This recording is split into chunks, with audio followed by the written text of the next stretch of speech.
2015 is a very important year for the Year of the Rural Worker. We wanted to show everyone what happens at these glens, how everything's done for free of charge almost. 7 days a week we're up there.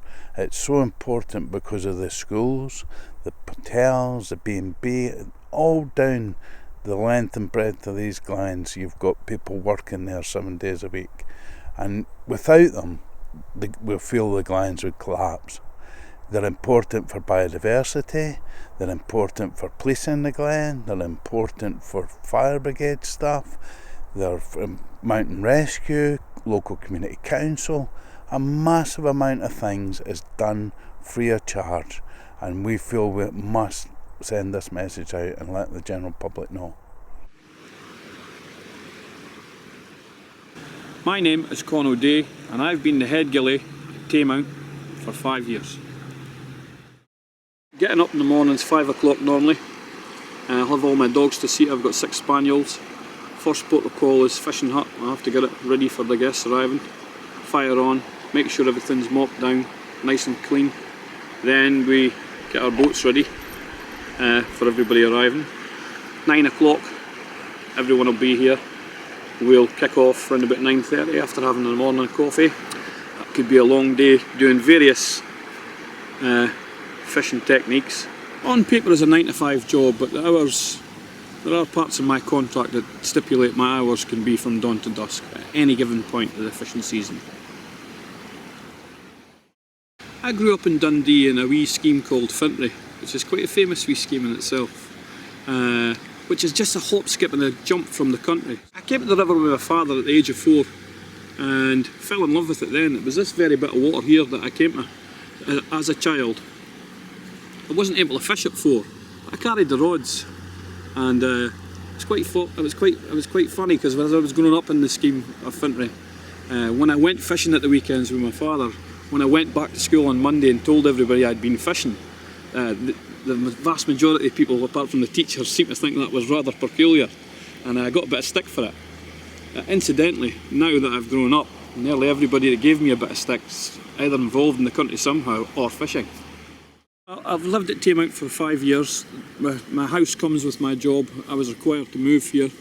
I would be devastated, my family would be devastated if anything was to happen to my job, because we'd not only be out of job, we'd be out of home. I've got my kennels with my 6 spaniels in it, take up a lot of time. Gail's daughter Hannah lives with us at home. She's 15, going through her exams at school. Great wee lassie.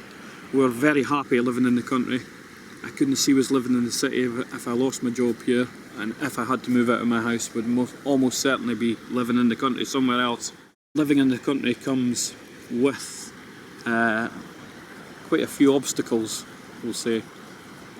Transport's one of them. If we didn't drive, there's only one bus route. We'd almost certainly have to walk a couple of miles to it.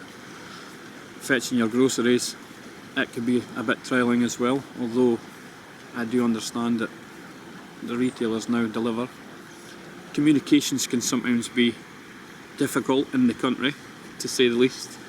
Broadband could be an absolute pain at times. Just having lots of things at your disposal, like the hospital, post office, your grocery store, your neighbours. All these things can be challenges if you've got the trials of life on your doorstep at any given moment. When people come here, it's our first primary responsibility now is to educate them on the importance of the value of the fish that are still remaining in our river. So it's something that we continually do throughout the course of the season. Conservation now in this current climate, 2015, has never been higher. If I go back to when I was a child, predominantly most salmon would have been killed on the river now. Predominantly now, most salmon are returned. Fish that are kept are only kept because they have to be. It's a huge part of our job now, not only for ourselves, but to educate everyone else who comes to share this marvellous place with us. Physical demands of this job. The boats behind you could sometimes, like now, the water's really low. if they become stuck on rocks. It's with all your might you move them. Felling trees, moving wood, unblocking roads. It can be a multitude of things, but it can be very physically demanding. Rowing boats continually, 6 days a week when the water's low. We do have outboard engines, but just now the water's that low, we prefer not to use them, or you just wreck the propellers. The equal to the hours we do in the city, you would almost certainly be paid far more handsomely.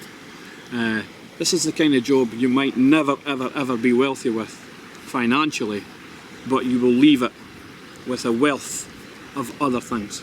Change for the sake of it can sometimes be, in small measures, a good thing, but also in larger measures, absolutely a devastating thing. Land reform, I know for some people it could be absolutely devastating, and make no bones about it, it would be. Most of these jobs and these positions come with not only tied accommodation, but also secondary jobs for wives, their children and stuff like that. My first thing I would want to be would be a gamekeeper, but it would also be affected.